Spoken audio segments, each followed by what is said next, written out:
Chapter 4 Yaga-sensei. Yaga sat in a plastic chair he had pulled close to Geto's hospital bed.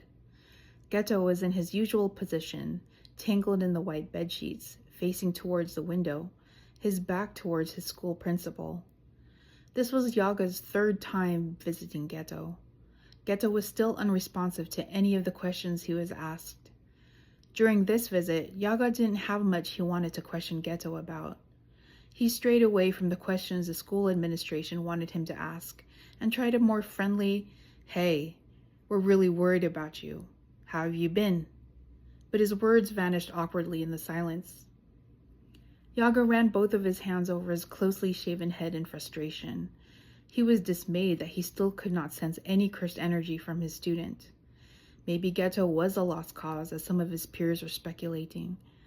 Yaga was wasting his time here. Maybe it was time they let Geto's friends, or even his parents, finally see him.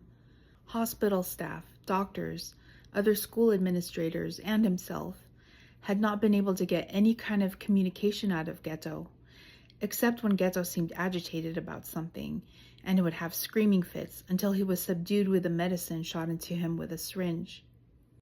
The only reason Yaga was sent back here again was because one of the hospital attendants reported to his supervisor that Geto seemed to have a moment of clarity.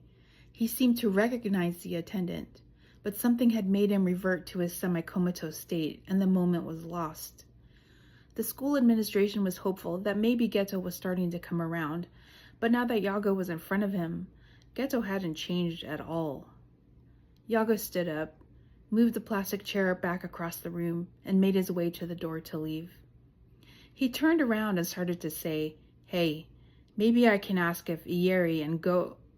And before Yaga could say Gojo, Geto scrunched himself into a ball. He covered his ears with his hands, and with his back towards his principal, started screaming.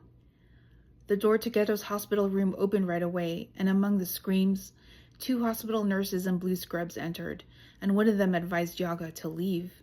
Before he knew it, he was on the other side of the closed door, in the hospital hallway, backlit by the setting sun. He walked slowly down the hall, shaking his head, wondering if his student would ever return to the person he was before. Back in the room, the nurses were trying to calm Geto down, but he was inconsolable.